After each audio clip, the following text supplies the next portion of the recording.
เจ้าก็เที่ยวอยู่เนาะบ่เฮ็ดคักๆตกมา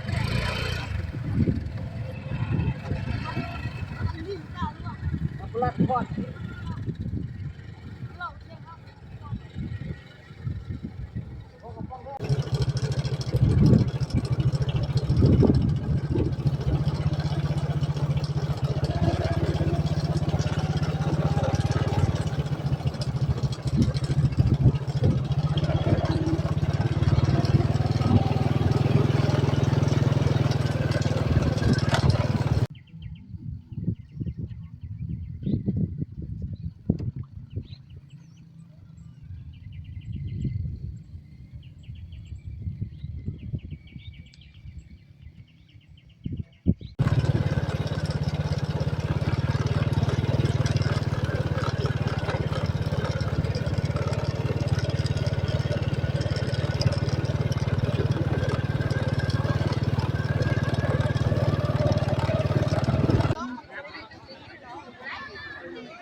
นี่ครับตึ้งตันมาหลายน้อง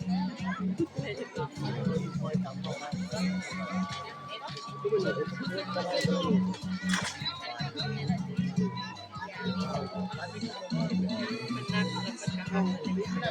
เข้าโมงจะโมงหน่อยไปตรงนี้ไปตรงไหนโอ้ยงมจุดแห่จุดโบเล่ยังไงแล้วเขาเดี๋ยวมาลุกได้อยู่ไหนเชียงดูดูดูเดี๋ยวโวยน้องเลยคุณน่ะไปนะน้ำหนูตัวนี้นะบางที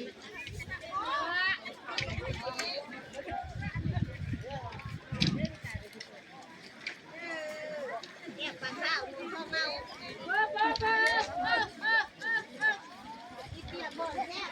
คุณจะป้องสกัดยาแล้วมันลงเลยนะวันนี้อยากกินข้าวเลยเว้ยหน่อย10 โมง6 โมง10 โมงฟังมาปิ้งกินเสร็จ